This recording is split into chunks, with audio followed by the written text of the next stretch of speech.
Jaya Gopi Jana Vallabha Girivaradhari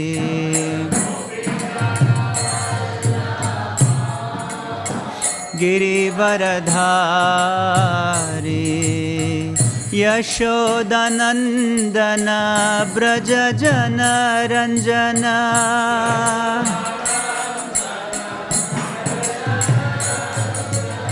Yashodanandana Braja Jana Ranjana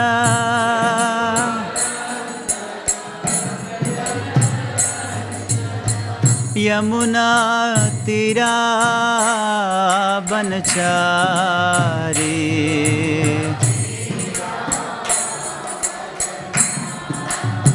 Yamuna Tira Banachari Banachari Jayo Radha Madhava Kunja Vihari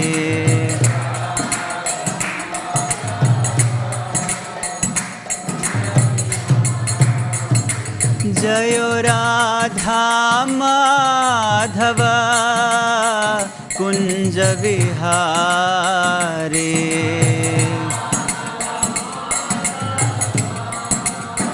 Kunja Vihari Hare Krishna Krishna Krishna Hare Hare Hare Rama Rama Rama Hare Hare Hare Krishna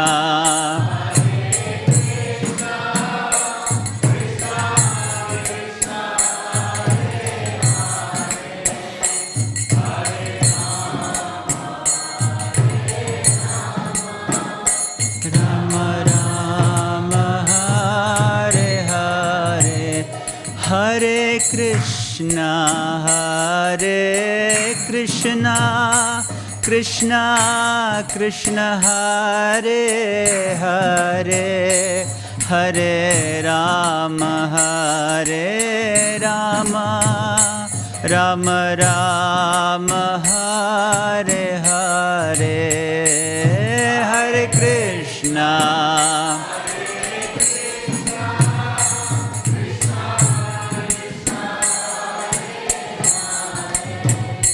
Hare Rama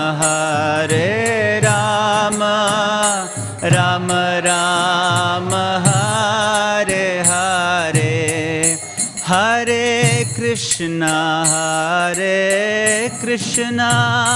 Krishna Krishna Hare Hare Hare Rama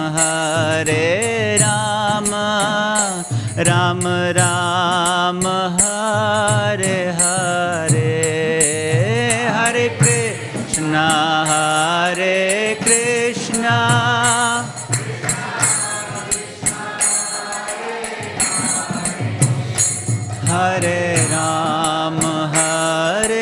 Rama Rama Rama Hare Hare Hare Krishna Krishna Krishna Hare Hare Hare Rama Rama Rama Hare Hare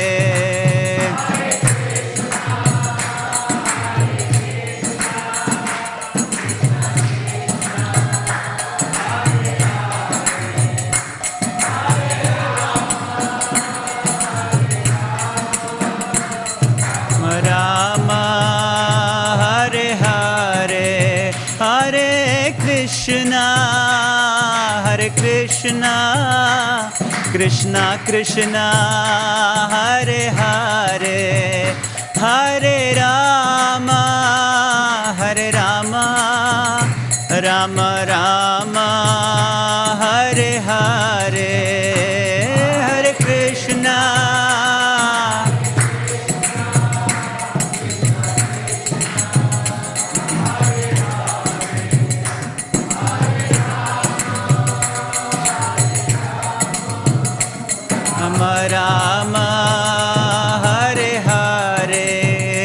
Hare Krishna, Hare Krishna, Krishna Krishna, Hare Hare, Hare Rama, Hare Rama, Rama Rama, Hare Hare, Hare Krishna.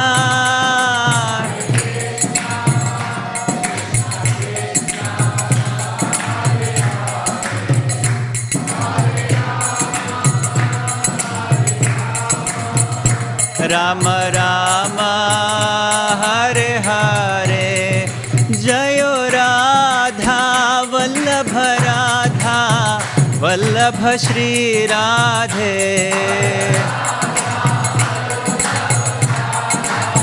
Vallabha Shri Radhe. Jayo Jagannatha, Jayo Jagannatha, Baladeva, Jayo Subhadra.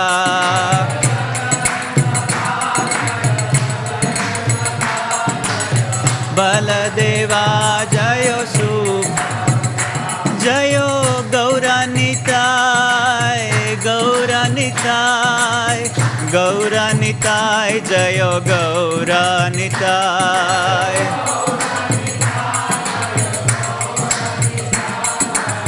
Gauranitai, Jaya Gauranitai, Jayo Jayo Prabhupada, Prabhupada, Prabhupada, Jayo Jayo Prabhupada.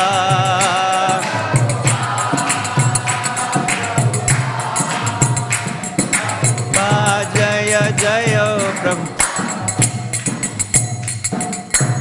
Śrīla Prabhupada ki jai, jai Om Vishnupad Paramahamsa Parivrajakaacharya Ashtottar Shata Shri Śrīmad His Divine Grace A.C. Bhaktivedanta Swami Śrīla Prabhupada ki jai, Ananta Koti Vaishnava Vrind ki jai, Namacha Śrīla Haridas Thakur ki jai.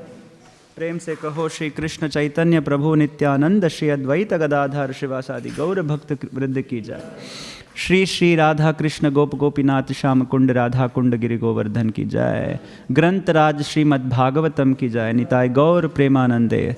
All glories to the assembled devotees, all glories to the assembled devotees, all glories to the assembled devotees, all glories to Shri Shri Guru and Gauranga, all glories to His Divine Grace Srila Prabhupada ki jai. Nama Om Vishnupadaya Krishna Preshthaya Bhutale Srimate Bhaktivedanta Swami Niti Namine Namaste Saraswate Deve Gauravani Pracharine Nirvishesha Shunyavadi Paschatya Deshatarine.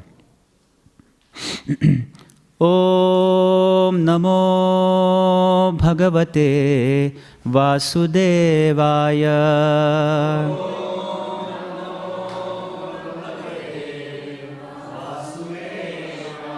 Om Namo Bhagavate Vasudevaya.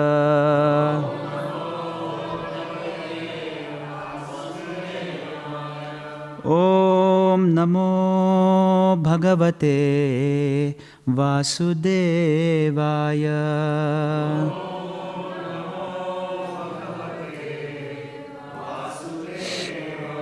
Narayanam Namaskritya Naram Chaiva Narotamam Devim Saraswatim Vyasam Tato Jayamudhirayet Nashta Prayeshu Abhadreshu Nityam Bhagavata Sevaya Bhagavatiruttamashloke Bhaktir Bhavati Naishtaki Krishnaya Vasudevaya Devaki Nandanaya cha Nanda Gopakumaraya Govindaya Namo Namaha. Hare Krishna. Welcome all of you for today's discussion of Śrīmad Bhāgavatam. We are reading from Canto 6, Chapter 9, titled as The Appearance of Demon Vritraswara. And we will do a set of verses actually today because many verses don't have purports. So we're reading from verse number 12. Athan vaharya panchanad. Athan vaharya panchanad. Utthito ghora darshanaha. Kritanta iva lokanam. Yuganta samaye yatha. Athan vaharya panchanad. Utthito ghora darshanaha. Kritanta iva lokanam. Yuganta samaye yatha. Athan vaharya panchanad. Utthito ghora darshanaha. Kritanta iva lokanam. Yuganta samaye yatha. Prabhuji. Athan vaharya panchanad. Uthito ghora darshanaha. Kritanta iva lokanam. Yuganta samaye yatha. Athanta vaharya panchanad. Utthito ghora darshanaha. Kritanta iva lokanam. Yuganta samaye yatha.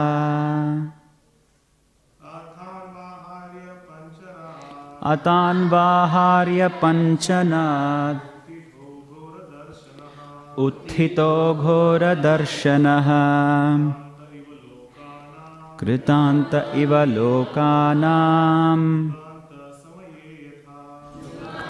Samaye yatha. Matajis.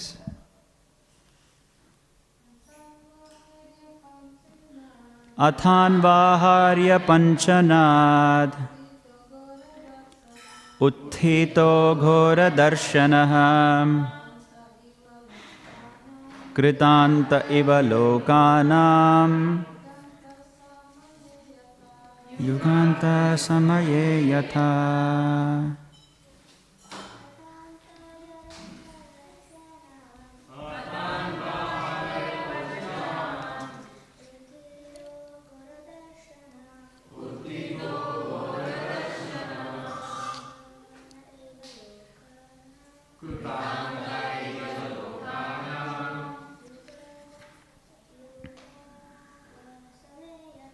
Yuganta samaye yatha. Athan vaharya panchanad. Utthito ghora darshana.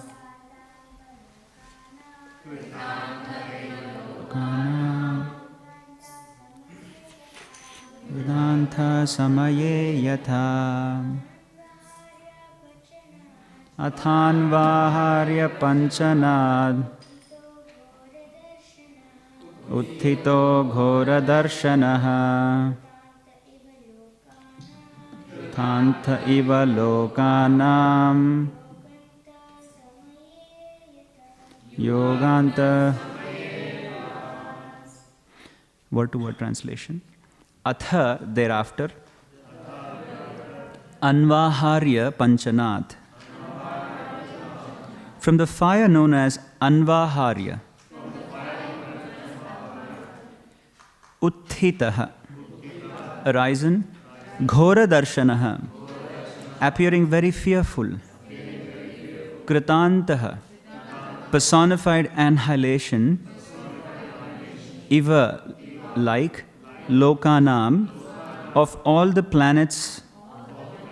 Yuga Anta of the end of the millennium, Samaye, at the time, Yatha, just as. Translation. Thereafter, from the southern side of the sacrificial fire known as Anvaharya came a fearful personality who looked like the destroyer of the entire creation at the end of the millennium. Because there are no purports, we'll read a few more verses.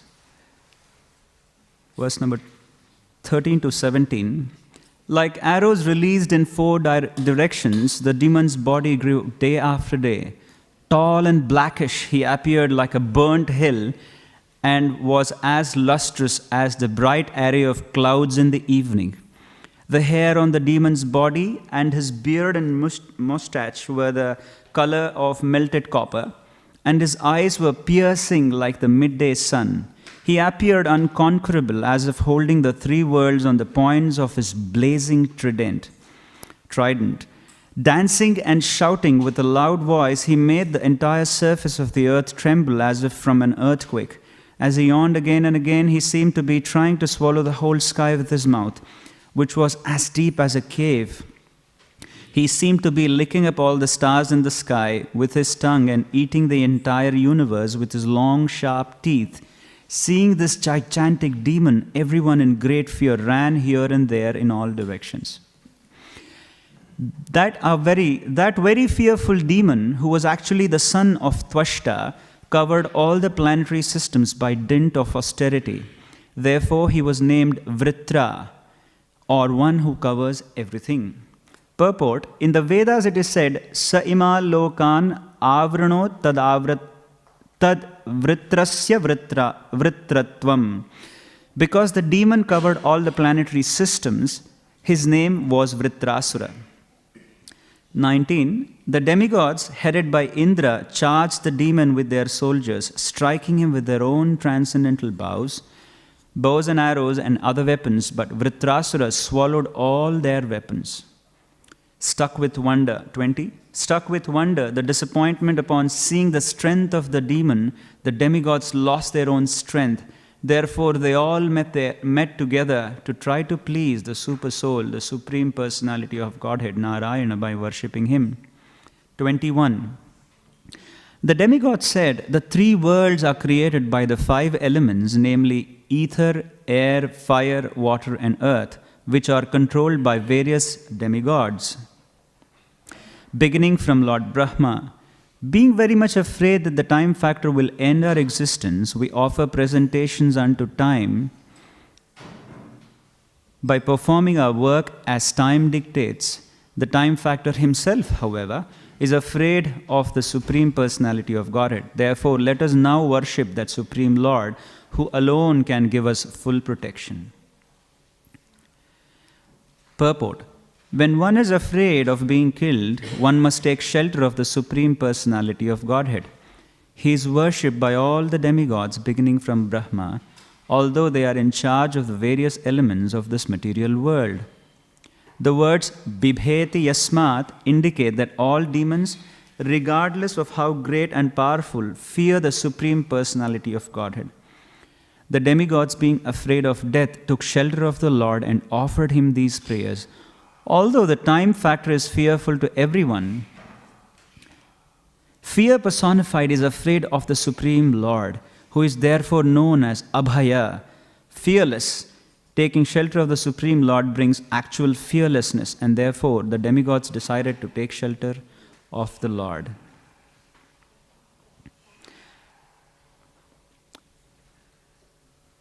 Om Ajnanatimirandhasya Jnananjana Shalakaya Chakshurunmilitam Yena Tasmai Shri Gurave Namaha.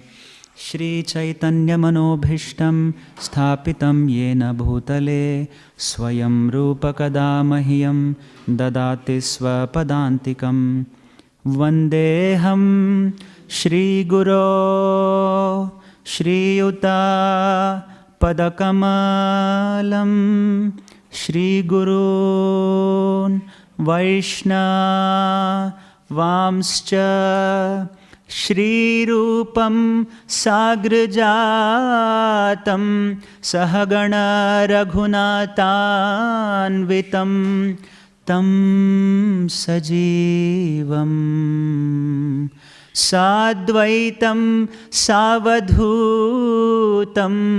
Parijana Sahitam Krishna Chaitanya Devam Shri Radha Krishna Padan Sahagana Lalita Shri Vishakham Vitamscha He Krishna Karuna Sindho Dinabandho Jagatpate Gopesha Gopika Kanta Radha Kanta Namostute Tapta Kanchana Gaurangi Radhe Vrindavaneshwari Rishabhanu Sute Devi Pranamami Hari Priye Vancha kalpatarubhyascha kripa sindhubhya evacha patitanam pavanebhyo vaishnavebhyo namo namaha. Jai Shri Krishna Chaitanya Prabhu Nityananda Shri Advaita Gadadhara Shri Vasadi Gaura Bhakta Vrinda. Hare Krishna Krishna Krishna Hare Hare Hare Rama Rama Rama Hare Hare. Yam pravrajantam anupeta krityam dvaipayana viraha katara ajuhava putreti tanmayataya taravo bhinedu stham sarva bhuta hridayam munimanatosmi. Hare Krishna. Welcome all of you for today's Grantaraj Śrīmad Bhāgavatam's discussion. A very interesting chapter and a very interesting section of the Bhagavatam is going on. The appearance of the demon, devotee demon, Vritraswara. It's a very interesting chapter. Actually, when we read this chapter, you know, when you watch horror movies and horror serials, viewer discretion is required, they say, you see. So to read this chapter, you need to have viewer's discretion, because just a few verses before we saw, what did Indradev do? He chopped off the heads of Tvashta's son. Is it not? What was his name? Vishwarupa. So he had three heads. So he chopped off the heads. So sometimes Bhagavatam surprises with these episodes. And sometimes when we read, reader's discretion is required. So we have to understand Śrīmad Bhāgavatam is in one sense a very simple literature, but at the same time it's a very complex literature, for that case any Purana. And it is not such gross, when we see the heads of Vishwarupa being chopped off, we have to understand that the Devatas don't have a gross body like us. They don't have a body like us which has a head which is made of vertebral column and you have the nerves connecting. They don't have a body like us at all. They have a Sukshma Sharira. So chopping of the heads means it has to be taken only notionally, not literally. And we see this time and again. We see the Brahma Kapala episode where Lord Shiva chops off the fifth head of Brahmaji. We also see Shiva chopping off the head of Daksha Prajapati. So these pastimes are not the gory pastimes the gory details that we see in today's so-called terrorist activities where the heads are chopped off. It's not like that. So we have to be careful when we read Bhagavatam.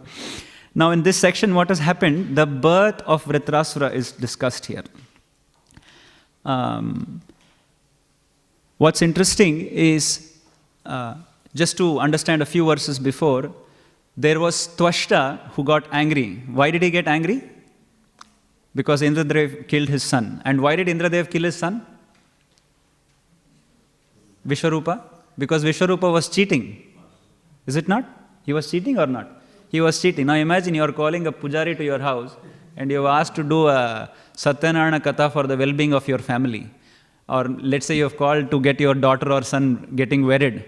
he comes, but he's reading mantras for getting his daughter also get wedded. You see, he's using your platform to do something else. So obviously the owner gets angry, isn't it? So that's what happened to Indradev, and he said, this is not right, you're cheating.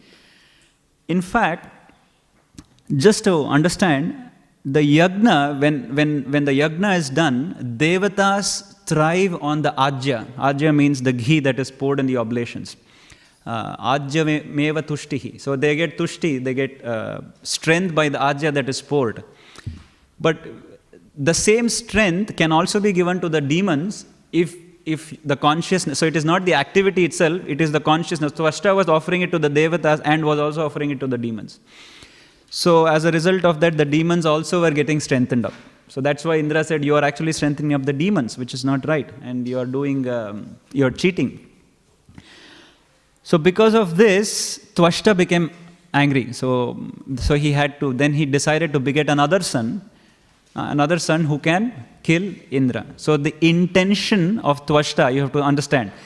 So this section, this we read now, can many lessons can be taken out from this section. Tvashta's intention was to give birth to a child who can kill Indra, or who can revenge the son, the killing of his son Indra. So the intention itself is wrong in the first place. The intention is anger and hatred. You see, he wanted to have a son in the mood of anger and hatred. And we will see what happens. But the Lord's inconceivable plan is happening here again. So he wanted a demon who can kill Indra. But at the same time, what has happened just a few eons ago, Chitraketu gets cursed by who? By Parvati Devi. And we know the episode, we will read the episode ahead, of how Chitraketu was jokingly commenting with Lord Shiva, because they both are friends. So they were on an equal platform in one sense, but Parvati Devi misunderstands it. If we see the whole episode, Tvashta getting angry, Parvati Devi cursing, Lord Shiva smiling, it looks like the Lord's arrangement is very, very nice. And most of the people, many times when we say, I am speaking, I am thinking, it is actually the Lord making us speak. It is actually our Lord making us think. So it's actually the Shakti of the Lord which is playing out, and plus our conditioning. You see, Lord's desire is there, but we have a filter of condition there, and it gets filtered through the conditioning chambers, you see. So in the same way, this was happening to Parvati Devi and Shiva when Chitraketu got cursed.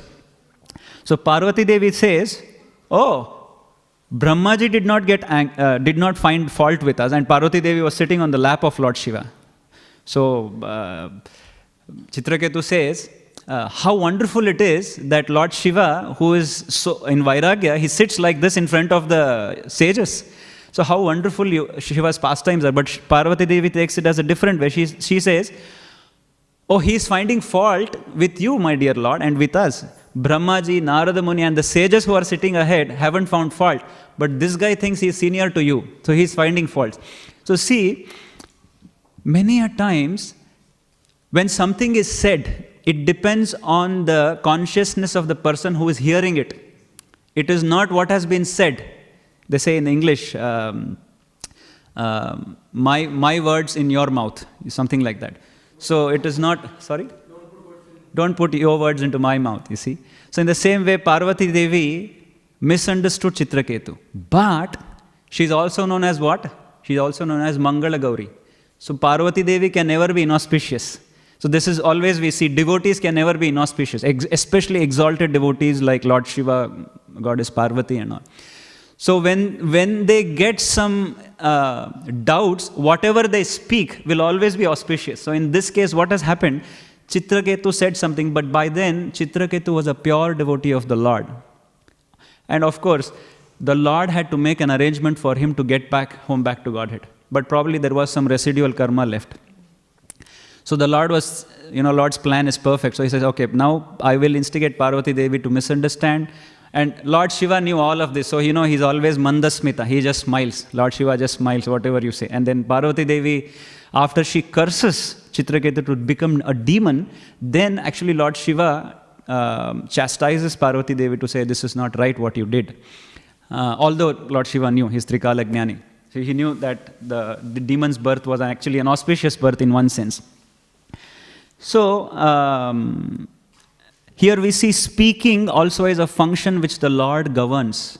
Tvashta wanted to pray and invoke a son who can kill Indra, but without his knowledge, he's invoked an enemy of Indra, or Indra being an enemy. So the reverse has happened. So instead of he being the enemy of Indra, Indra is the enemy of his son now. So therefore, which has rendered the demon in one sense will be destroyed. So without his knowledge, it has happened. Same happened with Hiranyakashipu when he asked for the boons. So he made all the calculations. So the lesson we take is, no matter what our material calculations are, the Lord's plan is the ultimatum. What is that in Hindi movies they say? Wahi hota hai jo manzoor-e khuda hota hai, you see. So whatever the Lord desires, thou desire shall be fulfilled. You see, in Bible also we say. Huh? Yeah. So, now Vritrasura takes birth as the son of Tvashta, and we read many verses of how he was growing so huge, and he was looking like burnt hill. When you remember of burnt hill, what do you remember? The forest fire in Australia. You see, if you travel on the green plains of Australia, you will see how the burnt mountains are when the trees got burnt. This was a couple of years ago when we had a forest fire. So he was growing like that. So we can take many lessons from this, that Vritrasura was a devotee at heart. But when he took the birth as the demon, not that he knew I was a devotee. Not that I know I'm a devotee, but I'm just a demon. He doesn't know that. He is a demon. That's why he's acting as a demon. You're getting the point? But inherently his nature is a devotee. He's devotee by nature. That we will see in the next ensuing chapters when he has a fight with Indradeva. Actually, his devotee nature comes out. He's not afraid of his death at all, actually. And that is why we will see how this pans out and why Bhagavatam spawns these verses of why demigods are afraid now, Vritrasura is not. But he's creating fear in the hearts of the Devatas. So here the Lord's plan is to bring fear in certain section of the Jivas, who is the Devatas in this case. And why do we have fear? What is the reason of someone being afraid of? Why do we have fear in our hearts in the first place? What is the cause of fear? Or the root cause of fear? Ignorance? Correct. So what is that called as? Attachment. So attachment is the root cause of fear. Attachment to what? Sense gratification. Or attachment to desires that one has. And we will see how this is panning out in this section. But one good lesson we understand here is, Bhagavatam describes Vritrasura as very bhikar, as very fearful, okay? But inherently he is a devotee. So what do we learn from this? We learn, there are a few lessons I just jotted down as points. Externalities do not matter.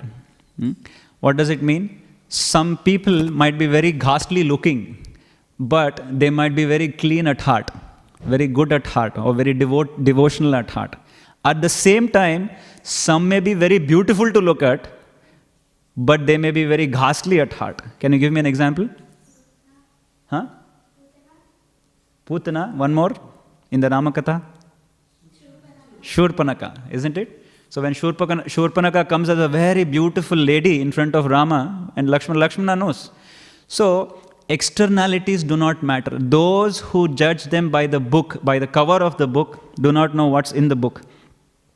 So in this case, Vritrasura was a demon, and of course he was acting as a demon. He was attacking the Devatas, but at the same time he was a devotee at heart. So the lesson is, Bhagavatam suggests all of this, but then later the Lord reveals the plan that actually he is a devotee. He is not a demon.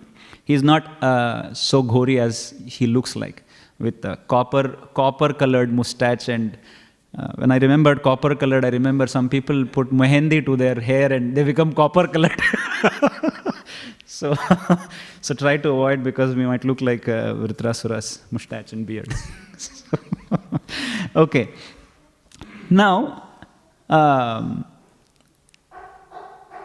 when the duel pursues between Vritrasura and Devatas, who is winning? Who will win in this war eventually? Huh? The Devatas will win, isn't it? But did Devatas really win? Why?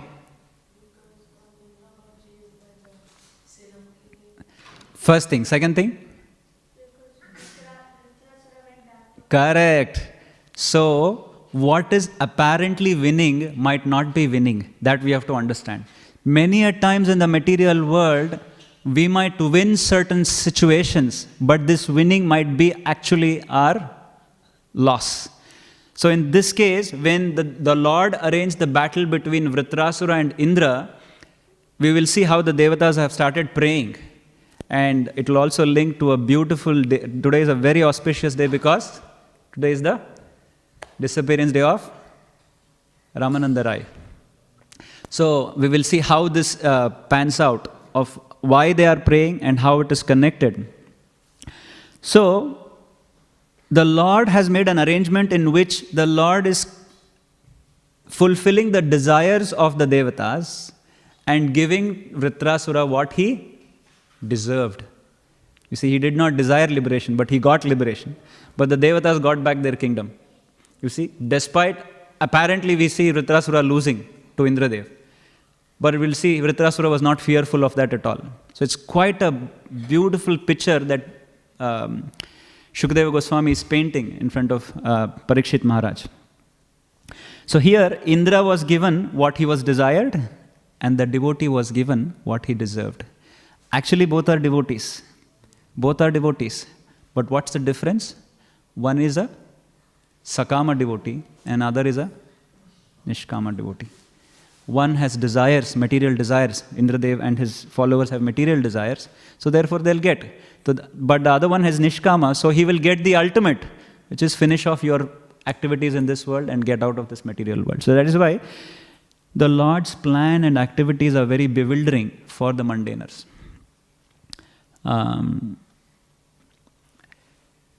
Now, another lesson also we learn is the consciousness of the parent during the time of conception. The Ghori body that Vritrasura had actually has to do with the mood and consciousness of his father, Twashta. He wanted a demon to take birth. So therefore his son got that huge demoniac body, you see. So there's another lesson that especially parents, when we have conception, when we go through the conception, the consciousness is very important. And therefore the importance of Garbhadana Samskaram and the importance of the consciousness of the parents at the time of conception becomes very critical. Otherwise, we can end up copper-colored beard and mustache. So, although by nature he was a devotee, so the Lord had an arrangement. Now, fear, we saw when the Devatas saw the demoniac form of Vritrasura, they were afraid. They were afraid that all their activities are going to end. In fact, Devatas are very powerful entities. In fact, many Devatas have omnipresence. You know, they also exhibit the omnipresence to a certain extent, to a certain degree. For example, if you see Yamaraj or the sun and the moon, they all witness our activities. What does it mean they witness? So they are aware of what we are doing at every point in time. So they keep a logbook of what we do. Same as with Yamaraj. Yamaraj can also be in 2-3 places at the same time. What is the example? Dharmaraj can be in 3 places at the same time, at least. From Dwapar Yuga, at least we learn that. Vidura and Yudhishthira Maharaj. And Dharmaraj, Yamaraj being in the Yamalok.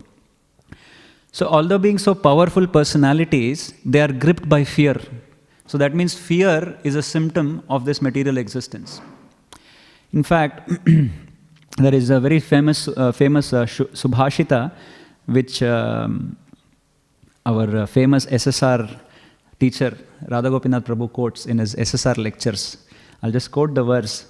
Bhoge roga bhayam kule chuti bhayam vitte nripalad bhayam mane dainya bhayam bale ripu bhayam trinaya bhayam shastre dainya bhayam gune khala bhayam kaye kritanad bhayam sarvam vastu bhayanvitam bhuvindranam vairagyameva abhayam.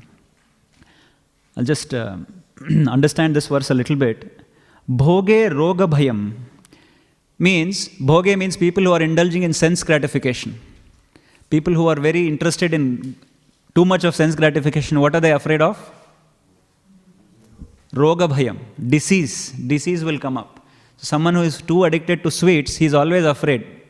I should be careful because I might get diabetes. So people indulging in sense pleasures are always afraid of contracting diseases. And then the next one is Kule Chuti Bhayam. People belonging to a prominent dynasty are afraid of losing their status.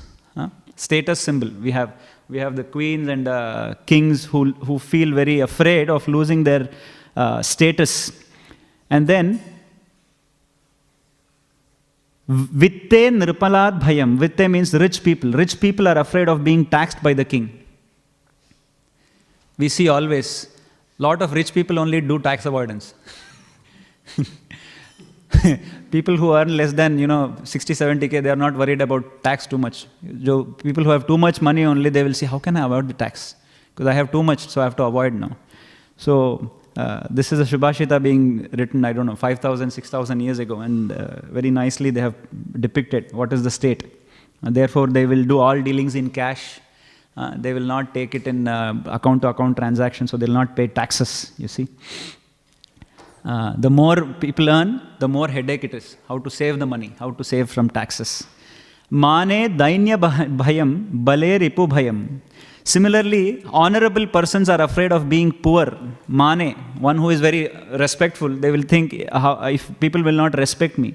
And powerful people are always afraid of their ripu. Ripu is enemies. Powerful people are always afraid that I might be attacked by an enemy, I might be killed by an enemy, I might be defeated by an enemy. And in this case, we see this example. Ripu means the devatas are afraid of the demons. Like this, young people are afraid of losing their beauty. Therefore, the cosmetic markets target the young people more. And learned people are afraid of arguments about their disciplines of learning. Learned people. What suppose if somebody defeats me? Keshav Kashmiri, we see, got defeated by Gauranga Mahaprabhu. Virtuous people are afraid of wicked persons, and human body is afraid of death. In fact, everything in this world is linked one way or the other with fear. So everything in this world is colored with fear, no matter what living entity. We see, apart from human form of life, there are so many living entities always in a constant state of fear. But at least in the human form of life is the only way where one can at least attempt to transcend this fear, this state of being called fearfulness. One can transcend.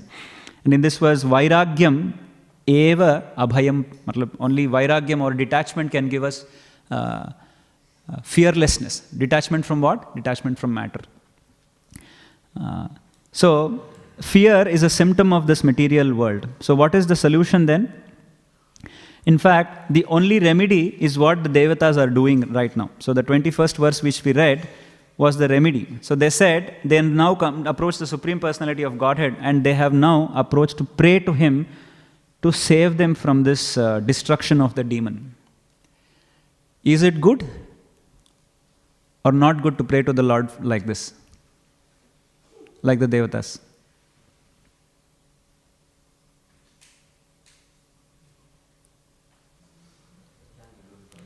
Correct. It can be good. It is good. It is good. Akama sarva kamo va moksha kama udaradi tivrena bhakti yogena yajjeta param purusham param. So whether one has desires or no desires, they have to go to the Supreme Lord. And that's what the devotees, the devatas do it. So we see in the first canto, the first verse, sages of Naimisharanya pray. Apanna samshritim ghoran yannama vivasho grinan tatas sadyo vimuchyeta yadbhibeti swayam bhayam. So the sages are saying, there is only one way by which fear can be transcended. The only way is to pray, yannama vivasho grinan. By chanting your holy name, only then one can transcend the fear of fear, you see. Swayam bhayam bhibeti. The fear is afraid. The personification of fear is afraid by what? By Krishna, by the names of Krishna. So therefore the devatas pray like this. So that is the only remedy. And then again, in the 12th canto, Markandeya Rishi prays, Nanyam tavangri upanayadapavarga murte kshemam janasya paritobhiya isha vidmaha Brahmabhibeti alamato dviparardhadishnah kalasya te kimmuta tatkrita bhautikanam. I'll just read so the Markandeya Rishi is praying, my dear Lord, even Lord Brahma, who enjoys his exalted position of creating all other living entities, he himself is afraid of time. He himself is in a state of fear of old age and disease. So what to talk of those entities whom he has created? So fear is there everywhere in this material creation. So based on their consciousness, they are afraid of something or the other.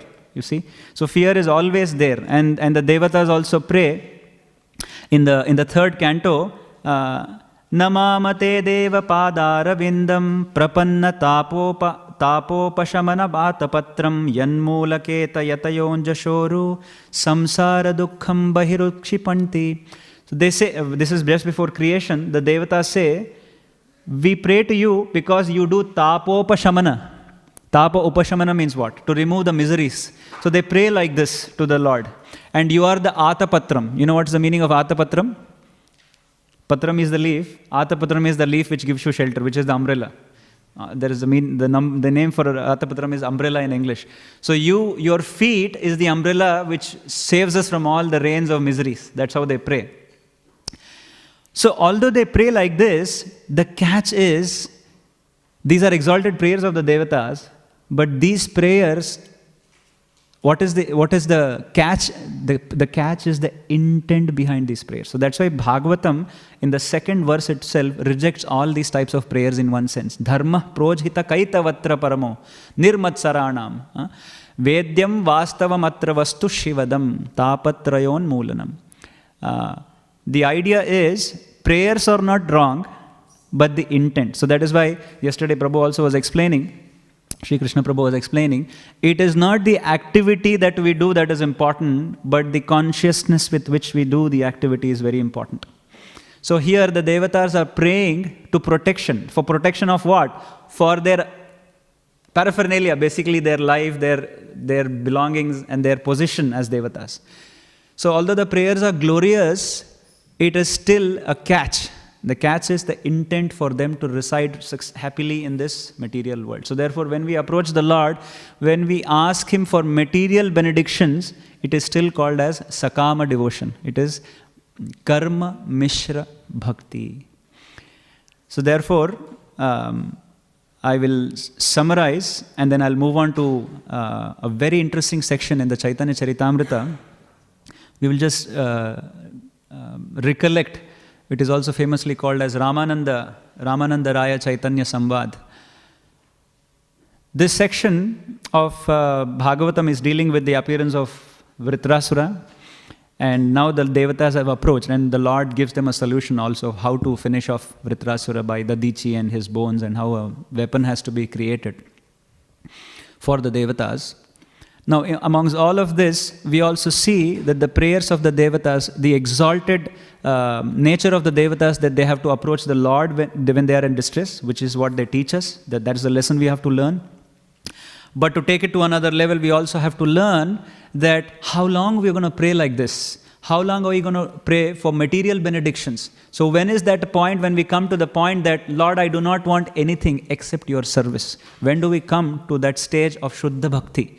And that is what the Lord actually discusses with Ramananda Rai, Shri Ramananda Rai. So in this Ramananda Raya Samvad, and I'm doing this just for my own purification, so that when we recollect these pastimes, at least my consciousness gets purified, and at least I hope to come to that point where I come to the Lord not asking material benedictions anymore. So there was a time when Lord Chaitanya Mahaprabhu started touring the whole of Bharata, and he tells to his mother that I want to go in search of his brother. What is his brother's name? Huh? Correct, Vishwarupa. So see how it's connected to the pastime. So he goes in search of his brother Vishwarupa, but that was not the reason why Chaitanya Mahaprabhu left home. He left home for what?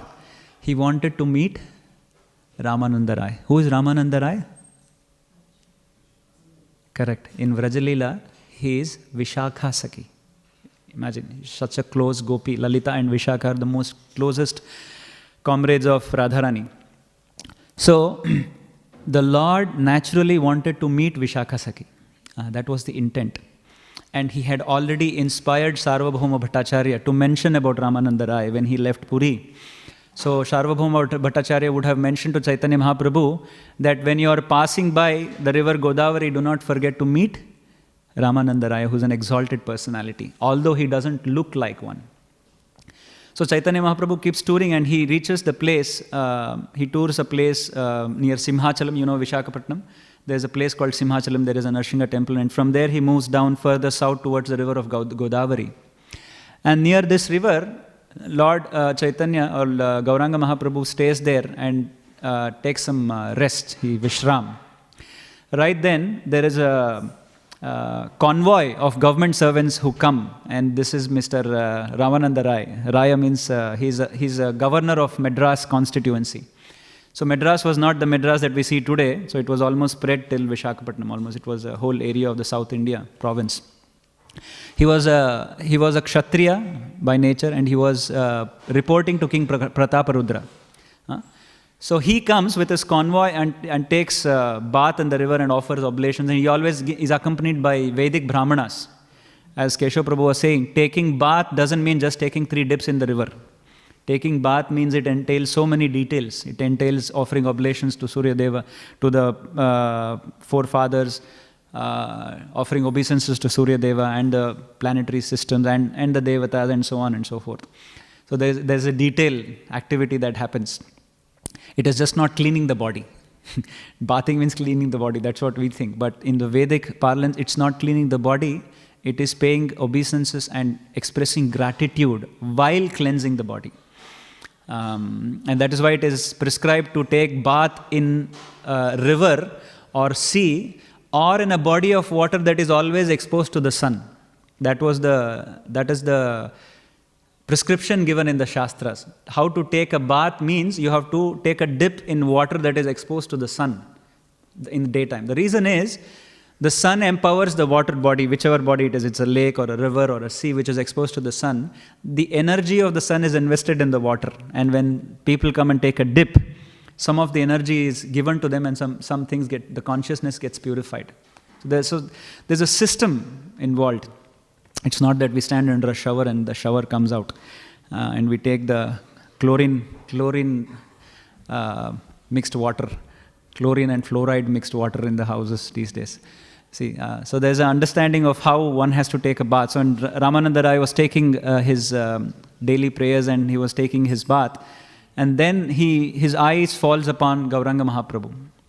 Within a moment he realizes that this is the Supreme Lord, and he goes and pays his prostrated obeisances. He falls down like a stick in front of the Lord and he introduces himself. In fact, the Lord asks, "Oh, are you Ramananda Rai?" In fact, the Lord knows, but he says, "Are you Ramananda Rai, the governor of Punjab?" Not Punjab, Madras. I don't know why I said Punjab. I keep speaking to a lot of Punjabi devotees, so governor of Punjab. Interesting. So, and Ramananda Raya says, "Yes, my dear Lord, I am that wretched servant, Ramananda Rai, and I pay my prostrated obeisances to you, and I'm so fortunate to have your audience, to have your darshan." And then Gauranga Mahaprabhu expresses his intense desire to embrace Ramananda Rai. So, and they do so. They embrace, and when they embrace, the feelings that flow through Chaitanya Mahaprabhu, who is Radha and Krishna combined, and the feelings and the emotions that Ramananda Rai expresses, that she is Vishakha Devi and she is serving Radha and Krishna together now.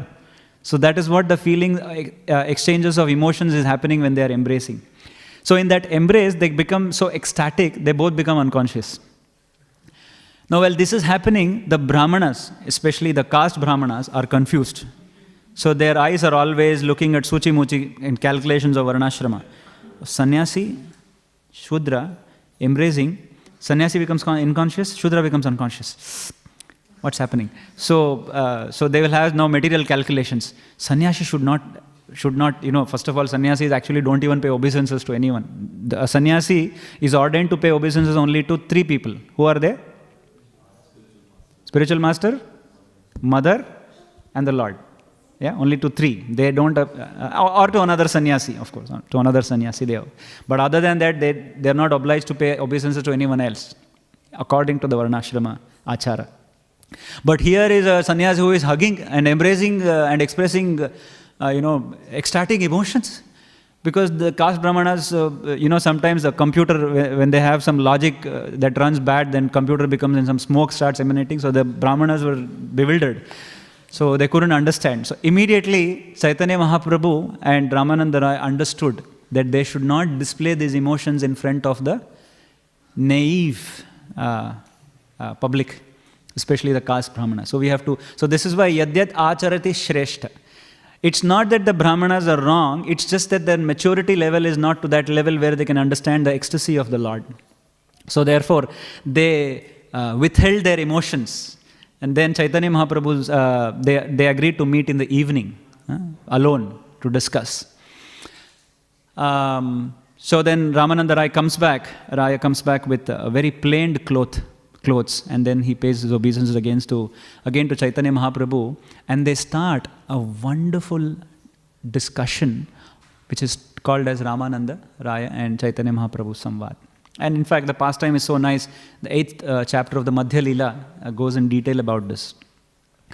And Chaitanya Mahaprabhu, there is a beautiful verse which the Acharyas have said. I don't know if the verse is in Chaitanya Charitamrita. It's a metaphorical verse in which it says, Chaitanya Mahaprabhu is like an ocean of love of Godhead. From that ocean, you know what happens? Cloud gets created. How does the cloud get created? Cloud gets created with pure water of the ocean. The salt gets removed and then water evaporates and the cloud gets created. So Ramananda Rai is like a cloud. He's just like a tiny cloud which has come out of the same ocean, like love of Chaitanya Mahaprabhu. And now, in this discussion, when Chaitanya Mahaprabhu is asking questions to Ramananda Rai is answering the questions of Chaitanya Mahaprabhu. Apparently, one may think that Chaitanya Mahaprabhu is seeking answers, but it is not seeking answers. It is just that the cloud is pouring back the same water from where the water had evaporated. So, it is pouring back the same water into Chaitanya Mahaprabhu. But when that exchange is happening, it seems as if when the answers of Ramananda Raya is going into the ears of Chaitanya Mahaprabhu, it is said when the rain falls from the cloud, the Shastras say, when the rain falls from the cloud on a specific nakshatra, I don't know if it is Jyeshtha or some other nakshatra, the pearls get formed in the ocean. Precious pearls begin to form on a specific. So this is a science of astronomy and astrology in Vedic science. So in the same way, when Ramananda Rai was speaking, it seemed as if the pearls were blossoming in the hearts of Chaitanya Mahaprabhu. So it was there is a beautiful verse which I haven't which I don't remember and I haven't brought it in my notes, but there is a metaphorical understanding of how they depicted this samvad, and it's a very, very beautiful samvad. And the reason is, this samvad is very important to understand the tattva of Chaitanya Mahaprabhu and the mood of our mission, actually. In fact, the first question that Chaitanya Mahaprabhu asks is, Hey Ramananda Raya, can you please tell me what is sadhya and sadhana? What is sadhya means what? What is sadhya? Sadhya is the goal of life. What is the goal of life? And what is sadhana? What is the means to achieve that goal? This is the first question that Chaitanya Mahaprabhu asks. Now we have to understand that this question is not for Chaitanya Mahaprabhu to know the answer. And this question is not that Ramananda Rai Prabhu is being interviewed.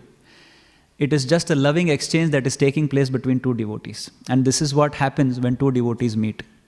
Not that ghar mein kya pak raha hai, what is cooking in the house, parathe ya gulab jamun. So these discussions don't happen amongst devotees. But this is what, so this is another example of what devotees do when they meet. Matchitta madgatah prana bodhayantah parasparan kathayantascha mam nityam tushyanti charamanti cha. So to this, Ramananda Raya answers, Varnashramachara vata purushena parah puman Vishnu aradhyate pantha nanyat tattosha karanam. He says, the sadhya is to haritoshanam, to please the Lord. That is the sadhya. And sadhana is varnashrama. Varnashramachara. Varnashrama achara vata. One has to follow the varnashrama. This is the sadhana. And the goal of life is to please Hari by following varnashrama system. Chaitanya Mahaprabhu says, I understand your answer from an external perspective, that it is varnashrama is required for a social organization to organize the society, but it is external only. It doesn't talk about the nature of a jiva. Brahmana, Kshatriya, Vaishya and Shudra is an external classification. Brahmacharya, Grihastha, Sannyasi and Vanaprastha are an external classification. But it doesn't talk about the intrinsic nature of the jiva. So, in one sense, Chaitanya Mahaprabhu expresses that I understand this is the platform, but this cannot be the goal. This cannot. Haritoshanam is fine. But Haritoshanam for what? Because predominantly Varnashrama talks about the 4 human ends. What is that? Dharma, Artha, Kama, Moksha. Dharma, Artha, Kama and Moksha. Varnashrama has to be followed for either religious principles or for financial gains, or for desires to be fulfilled, or for liberation ultimately. But all of these 4 have an intrinsic problem in them. What is that? It has a selfish desire, where it is still the jiva is desiring it. There is no Krishna in the picture. So therefore, in that sense, Chaitanya Mahaprabhu says, it is not, you have not gone deeper enough. Can you go a little deeper? Chaitanya Mahaprabhu. So Chaitanya Mahaprabhu is inspiring Ramananda Rai to go a little deeper, go a little deeper. Like that, he asks many questions. So like that, he goes to many verses, and then he goes to a level to say the highest wealth is actually the love between Radha and Krishna. And one who attains this love of Radha Krishna, which is what our Gaudiya Sampradaya is. What is the ultimate goal of our process of bhakti? To attain Krishna Prema. And Chaitanya Mahaprabhu came to give us this. Namo Mahavadanyaya Krishna Prema Pradayate. So this is what Chaitanya Mahaprabhu wanted to elicit from Ramananda Rai. So in that, gradually he steps up. But in these discussions, we have to understand these questions and answers very carefully, that not to reject Varnashrama at the same time. That is why Prabhupada established farms and communities around, because Varnashrama should not be rejected. Immature rejection of Varnashrama can lead to disastrous society, and there's a very thin line between rejecting Varnashrama and Sahajism. Very thin line. So therefore, Varnashrama is imperative. That is why we see Ramananda Raya, although being a very exalted personality, externally he was following his Varnashrama as a governor, offering oblations in the water. See, all this is, and what to talk of Ramananda Rai? What was Chaitanya Mahaprabhu wearing? He was wearing saffron. He was a sannyasi. So he has not rejected Varnashrama, but just being in Varnashrama consciousness is not enough. One has to go deeper to the extent of Radha and Krishna bhakti and the bhakti of the gopis. So like that, a lot of questions and answers get discussed in this, like what is the best education, or what is the greatest activity for a living entity, what is the supreme wealth. I'll just read the question and answers, but for the benefit of all of us. What is the best education?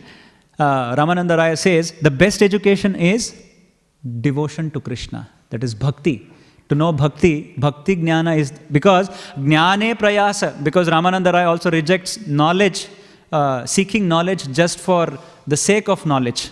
You see, in fact, we are studying in our Bhakti Vaibhav, the 3rd canto, Kapila Deva says, even knowledge to know about Krishna is inferior. Can you even understand that?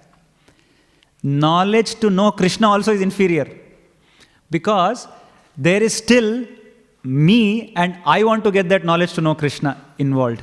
So therefore, it is not spontaneous, Kapila Muni says.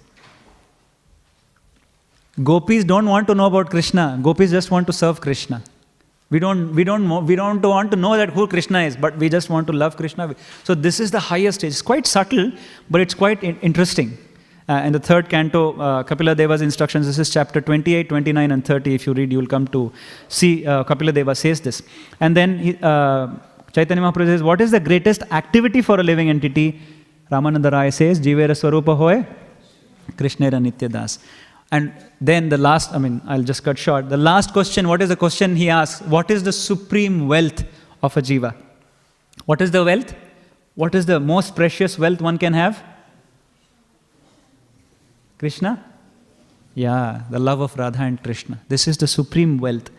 So like this, there are so many questions that is asked, and if possible, it's a nice somewhat to read today on the Disappearance Day of the Exalted Personality Ramananda Rai with Gauranga Mahaprabhu, and to gradually unveil these question and answers and see how it can apply to our own consciousness in our path of bhakti, and how we can progress from sadhana to spontaneous devotion. So with this, I will just summarize it briefly, that in the section of Bhagavatam, appearance of Vritraswara has been discussed. And it's an ironical section where Vritraswara is a demon but a devotee by nature. The Lord is partial in one sense, he makes the devatas to win, but in the sense Vritraswara had the bigger win. You see, there was a movie called Bazigar, one who loses but still wins. So it's a nice word, Urdu word, although it's not a Hindi word. I don't know what is the Hindi word for it.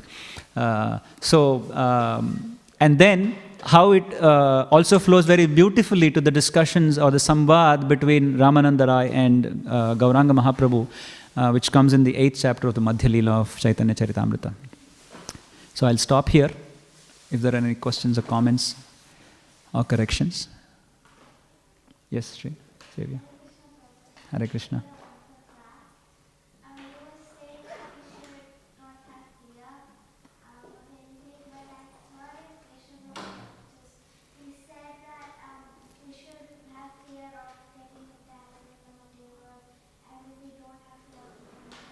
Correct. Yeah. Okay. The question is, we